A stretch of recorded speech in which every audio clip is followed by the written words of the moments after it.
Hey guys, I'm going to show you how to do a 4-step value scale today, basically using one pencil to get from, well, white of the paper, which you don't have to do anything in this square, and a little bit darker each time just by applying a little bit more pressure. You'll also have a little exposure to using the blending stump, which looks something like this. You're going to need an eraser, and you need a ruler just to make yourself some equal spaces for the grid. I used the width of the ruler, no measuring required, to measure out. You need 4 boxes. If you want to put a 5th one in there just to challenge yourself, see if you can get 5 steps, go ahead and try it. It's only required that you make 4 different boxes. And again, we are going from white of the paper to as light as we can possibly draw with the pencil to as dark as we can possibly draw with the pencil. So, a few tips. If you normally draw with your hand way up here near the lead, it's gonna be really hard for you to make super light lines.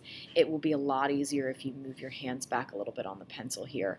A little bit less control, but you'll make a much softer line. Let's leave one box here that can be totally white. And so I'm going to start on the second box in, and I'm just going to really, as lightly as the pencil can possibly graze the paper, I'm going to create just a light covering. I'm keeping my lines really close together. I'm keeping them short, and I'm covering that box as evenly as I can.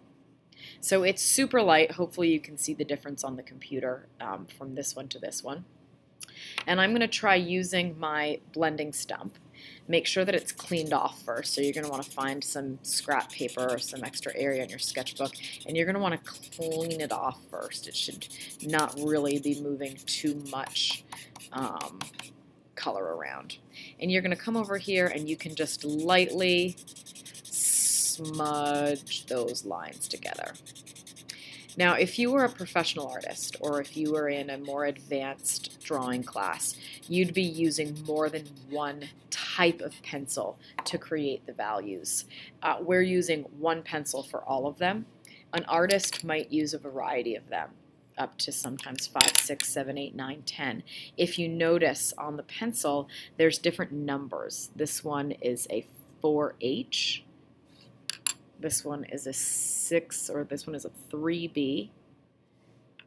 This one's a 4H. Oops, that first one was a 4H. We've got another one over here that's a 6B. And basically, these all have different types of graphite on them. So some of them are really hard graphite and will make really light lines. Some of them are really soft graphite and make really dark, bold lines. We're doing this all with one pencil, which is why we're only going to do a 4-step value scale. The human eye can perceive, I think it's something like 225 different types of gray. We're only showing 4. You can, with this, go back in with your eraser. I'm going to use my pencil eraser just so you can see it working. You can go back in with your eraser and lighten that square even more. We can use our eraser as a drawing tool just as much as a pencil. So I'm just lightly going over it. I don't want to completely erase it, but I can use the back of it to make it just a hair lighter than it was to begin with. Your finger will also work pretty well to kind of blend the color around there. So what you're going to do next, your goal is to make it just a hair lighter than that first one that you did. And you'll go through the same process where you fill it in evenly. You can use the blending stump. The goal is to make sure that you see a significant difference between each square. You should see it slowly get darker. This is as dark as I could possibly color with my pencil without snapping my lead off. So get your value scale done, and then we're going to use this scale to start drawing 3-dimensional shapes, start making things look like they jump out on paper by using highlights, midtones, and shadows.